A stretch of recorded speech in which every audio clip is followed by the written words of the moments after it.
Hello everyone, I am Jyoti Jha. Welcome to NCERT the mind. तो आज मैं आपको पढ़ाने जा रही हूँ क्लास 5th की English workbook unit 1 chapter 1 ice cream man. तो अगर आपने मेरा चैनल सब्सक्राइब नहीं किया है तो आप सबसे पहले मेरे चैनल एनसीईआरटी द माइंड को सब्सक्राइब कीजिए, लाइक कीजिए और बेल आइकन ज़रूर प्रेस कर दीजिए ताकि एनसीईआरटी से रिलेटेड जितने भी वीडियोज़ हैं वो आपके पास समय से पहुंचते रहे। तो चलिए अब हम लोग पढ़ना शुरू करते हैं। तो बच्चों, मैंने आपको इसका जो चैप्टर है आइसक्रीम मैन, इसको मैंने बता दिया है, तो आप इसे अच्छी तरह से समझ लिए होंगे। तो आज हम इसका वर्कबुक करेंगे क्योंकि आपका एग्ज़ाम आने वाला है और एग्ज़ाम के लिए वर्कबुक बनाना बहुत ही ज़्यादा ज़रूरी होता है क्योंकि इसमें जो आप चैप्टर पढ़ते हैं वो आपका रिवीजन हो जाता है अच्छे से। तो चलिए अब हम लोग पढ़ना शुरू करते हैं। Find a word from the poem which means. अब देखिए, ये जो वर्ड है वो आपके पोएम से ये लाइन लिया गया है, तो आपको बताना है इसके बारे में।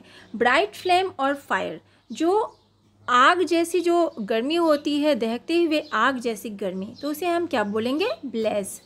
उसके बाद सेकंड में है moving on small broad wheels, जो छोटे और मोटे पहियों पे चलना, तो उसे हम बोलेंगे ट्रंडलिंग। उसके बाद है हिप पाइल, तो हिप और पाइल किसे बोलेंगे? माउंट। माउंट जो होता है वो जो हम लोग कोन जब इस आइसक्रीम खाते हैं तो आप देखते होंगे उसमें जो हम लोग भरते हैं, जो क्रीम भरा जाता है और उसके ऊपर जो चेरी लगा दिया जाता है, अच्छे से सजा दिया जाता है, उसे हम माउंट्स कहेंगे। उसके बाद है gather around. Gather around means cluster. Cluster जो हुआ झुंड हुआ, तो इसे हम झुंड बोलेंगे। तो अब चलिए आगे बढ़ते हैं। Right A rhyming word for each of the pairs given below. अब देखिए, आपको राइमिंग वर्ड लिखना है, तो ये आपको नीचे दिया हुआ है। तो देखिए, हिट, स्ट्रीट और एक और आपको लिखना है, तो फिट लिखेंगे। मतलब कि राइमिंग वर्ड हुआ, मिलता जुलता हुआ वर्ड आपको लिखना है। उसके बाद है साइट, वाइट और फाइट। उसके बाद है ड्रिंक, पिंक और क्या हो जाएगा? सिंक। उसके बाद है माउंड, राउंड और फाउंड। पीस, बीज, ट्रीज। तो इस तरह से आपको बनाना है। उसके बाद है देखिए राइट एनी टू। अब देखिए डबल ई वर्ड्स और बीन, तो इस तरह से आपको एक दिया हुआ है बीन, तो उस तरह से आपको डबल ई से आपको वर्ड बनाना है, डबल ई आना चाहिए उसमें। तो देखिए सीन, उसके बाद स्ट्रीट, इसमें डबल ई आता है, आप देख पा रहे हैं। इसमें देखिए डबल ई आया है, इसमें भी डबल ई आया हुआ है। उसके बाद है डबल एम से बनाना है, तो एक आपको यहाँ पे दिया हुआ है समर। उसके बाद देखिए कमांड, कमांड में डबल एम आया है।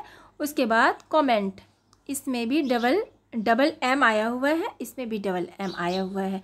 उसके बाद डबल टी वर्ड से, जैसे एक दिया हुआ है लिटिल, तो उसके बाद डबल टी से क्या बनाएंगे? तो देखिए डबल टी से लेटर हो जाएगा, डबल टी आया है इसमें। उसके बाद फिल्टर हो जाएगा, इसमें भी डबल टी आया है। उसके बाद है डबल आर वर्ड से, तो स्ट्रॉबेरी, स्ट्रॉबेरी में डबल आर आया है यहाँ पे देखिए। तो इससे आपको और वर्ड बनाना है, तो चेरी, CHERRY, इसमें भी डबल आर आया है। उसके बाद बैरी में भी डबल आर आया है। तो इस तरह से आप और भी अपने मन से कोई और वर्ड भी लिख सकते हैं। अब आगे बढ़ते हैं।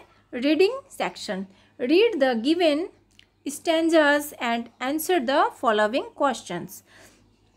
अब आपको ये जो स्टैंजा दिया हुआ है इसको पढ़ना है, रीड करना है और इसके आधारित आपको जो क्वेश्चंस दिए हुए हैं उसका आपको आंसर देना है। तो when summers in the city and bricks a blaze of heat, the ice cream man with his little carts goes trundling down the street. जब शहर में गर्मी पड़ रही होती है और ईंट जो होते हैं वो बिल्कुल दहक रहे होते हैं गर्मी में, और उसी समय आइसक्रीम मैन आता है अपने छोटे से कार्ट्स, अपने छोटे से गाड़ी पे, और वो गलियों में अपने छोटे और मोटे चक्कों के साथ में घूमता रहता है, ऊपर नीचे करके घूमता रहता है। तो ये आपका ये स्टैंजा है। अब इस पे आधारित आपको इसका आंसर देना है। तो name the poem and the poet. अब देखिए, आपको पोएम का और पोएट का नाम बताना है। तो ये कौन सा पोएम है? आइसक्रीम मैन, और पोएट है रिचल फील्ड। उसके बाद है बी नंबर में, विच season is described in these lines. अब देखिए ये जो लाइन है ये किस सीज़न में डिस्क्राइब किया गया है, बनाया गया है। अब ये जो है समर सीज़न है। उसके बाद देखिए what happens in the summer seasons. तो समर सीजन्स में क्या होता है? The brisk a blaze of heat. तो ईट जो होते हैं वो बिल्कुल आग की तरह दहकते रहते हैं गर्मियों में, समर में। Who comes down the street. तो कौन गलियों में घूमता रहता है, कौन आता जाता है? तो the ice cream man comes down the street. तो आइसक्रीम मैन जो है, आइसक्रीम मैन वो गलियों में आता जाता रहता है। Find a word in the above stanza which is opposite to cool. अब देखिए ये जो स्टैंजा दिया हुआ है उसमें आपको कूल से अपोजिट एक वर्ड बनाना है, तो वो क्या होगा? तो कूल का अपोजिट हीट हो जाएगा। अब देखिए, his cart might be a flower bed of roses and sweet peas, the way the children cluster round as thick as honey bees. तो जो आइसक्रीम मैन का जो वो कार्ट रहता है, जो गाड़ी, वो बिल्कुल एक फ्लावर बेड की तरह दिखता है और उसमें बहुत सारे रोजेज़ और स्वीट पीस ये जो हैं बिल्कुल सजे हुए रहते हैं। और बच्चे क्या करते हैं कि वो बिल्कुल झुंड की तरह चारों बगल, मतलब कि हनी बीज जिस तरह से होते हैं, मधुमक्खियाँ, उस तरह से वो झुंड में उन्हें घेरे रहते हैं, राउंड राउंड चारों बगल से घेरे रहते हैं। अब देखिए, why is the cart compare to a flower bed. तो इस कार्ड को जो है वो फ्लावर बेड से कंपेयर क्यों किया गया है? तो आंसर लिखेंगे कि the children cluster as honey bees, क्योंकि बच्चे हनी बीज की तरह झुंड में उन्हें चारों ओर से घेरे रहते हैं। Who cluster around the ice cream cart. तो कौन आइसक्रीम कार्ट को घेरे रहते हैं झुंड में? तो चिल्ड्रंस घेरे रहते हैं। तो आंसर में आप चिल्ड्रंस लिखेंगे। Who are the children compare to in the poem. तो इस पोएम में चिल्ड्रंस को किससे कंपेयर किया गया है? तो हनी बीज से कंपेयर किया गया है, तो इसमें आप हनी बीज लिखेंगे। Give the collective noun of A dash of बीज। तो बीज का कलेक्टिव नाउन क्या होगा? तो स्वार्म होगा। तो अब देखिए आगे बढ़ते हैं। तो language corner, underline the adjective and mention their type. अब देखिए इसमें आपको एडजेक्टिव बताना है, विशेषता बताना है। तो फर्स्ट में है कि मान्या इज़ ए लवली गर्ल। तो इसमें मान्या जो है वो एक लवली गर्ल है, तो इसमें इसका क्या विशेषता है? तो इसमें लवली इसका विशेषता है, तो इसमें लवली लिखेंगे। My mother gave me a beautiful dress. मेरी माँ ने मुझे एक ब्यूटीफुल ड्रेस दिया। तो इसमें जो ये ब्यूटीफुल है ये इसका विशेषता है, तो ब्यूटीफुल यहाँ पे लिखेंगे। Give some milk to the baby. Milk, baby को कुछ मिल्क दो। तो इसमें क्या होगा? सम जो है इसका विशेषता है, सम लिखेंगे। Whose bag is this. Whose bag is this, तो इसमें क्या है विशेषता? देखिए हुज, तो हुज इसमें विशेषता लिखेंगे। और उसके बाद देखिए only a few people came to the party. तो फ्यू पीपल, तो फ्यू जो है कुछ लोग, तो फ्यू विशेषता हो गया, इसमें ये फ्यू लिखेंगे। उसके बाद है fill in the blanks with the opposite of the underlined words. अब देखिए इसका अपोजिट लिखना है।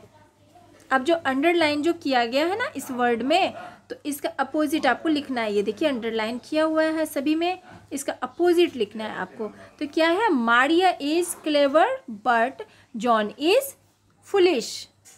उसके बाद a tiger is strong but a lamb is weak. A stone is hard but a feather is soft.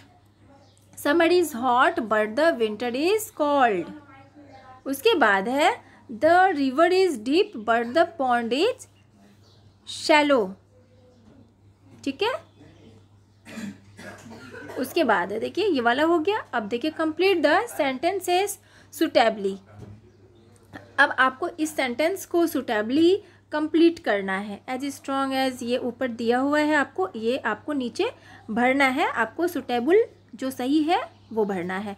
तो the fur of the polar bear is dash snow, तो इसमें आपको लिखना है एज वाइट एज।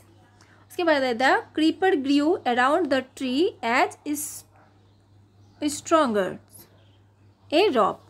उसके बाद the hooded figure ran as fast as a deer and caused the thief. उसके बाद है फोर्थ में the milk was as cold as ice. फिर है he is as wise as an owl, तो ये वाला लिखना है। उसके बाद देखिए creative writing, write some unique features about the following seasons. अब देखिए कि आपको इसके जो है फीचर्स लिखना है। तो देखिए समर में क्या होता है, फर्स्ट नंबर में है विंटर। विंटर में क्या क्या होता है, तो विंटर में कूल होता है, फ्रीजिंग, शिवरिंग, कूलिंग। उसके बाद रेनी सीज़न में क्या क्या होता है, तो रेनी सीज़न में वेट, पसीना आता है, पसीना मतलब भींगा भींगा हुआ सा पूरा मौसम इस तरह से लगता है। वेट, ट्रंडलिंग होता है, बिजली गिरता है, वेट होता है। उसके बाद स्प्रिंग सीज़न में क्या होता है, ग्रीनी, हर जगह हरियाली जैसा लगता है, बहुत खुश होते हैं सभी, हैप्पी। उसके बाद स्वीट वाइंड होता है, बहुत अच्छा हवा चलता है, उस समय में बहता रहता है। उसके बाद ग्रीनी, हर जगह हरियाली लगता है। उसके बाद ऑथम में क्या होता है, लीफ फॉलिंग, पत्ते झड़ते हैं। उसके बाद नो स्वीटी, नो फ्रीजिंग, एरी, ड्राई, इस तरह का ये मौसम होता है। तो इसका जो है आपको विशेषता, मतलब इस मौसम में क्या क्या होता है, तो वो आपको लिखना है। अब देखिए right a paragraph in 50 to 60 words on the topic my favourite ice cream. अब आपको 50 से 60 वर्ड तक का पैराग्राफ लिखना है माई फेवरेट आइसक्रीम के ऊपर। तो आपका जो भी फेवरेट आइसक्रीम है आप उसके ऊपर ये पैराग्राफ लिखिए। तो देखिए my favourite ice cream name is butterscotch, it is flavour is vanilla and chocolate, it is brand is Amul, it is shape is cone and it has 2 sizes, big and small. Its big and small sizes has different price. The big one price is 18 and a small one is of 10. Its taste is very delicious. तो इस तरह से बच्चों आपका ये जो chapter है ये फर्स्ट वाला वर्कबुक का ये ख़त्म हो चुका है। तो आपको अगर समझ में नहीं आता है, कहीं प्रॉब्लम हो रहा है अगर समझने में, तो आप मुझसे कमेंट के द्वारा भी पूछ सकते हैं। तो आपको पढ़ के कैसा लगा, वर्कबुक बना के आप इसका रिवीजन ज़रूर कीजिए और मेरे चैनल को लाइक कीजिए, सब्सक्राइब कीजिए और बेल आइकन ज़रूर प्रेस कर दीजिए ताकि मेरे जितने भी वीडियोज़ हैं वो आपके पास समय से पहुंचते रहे। तो चलिए मिलते हैं अगले वीडियो में, तब तक के लिए bye, take care, thanks to watch my video.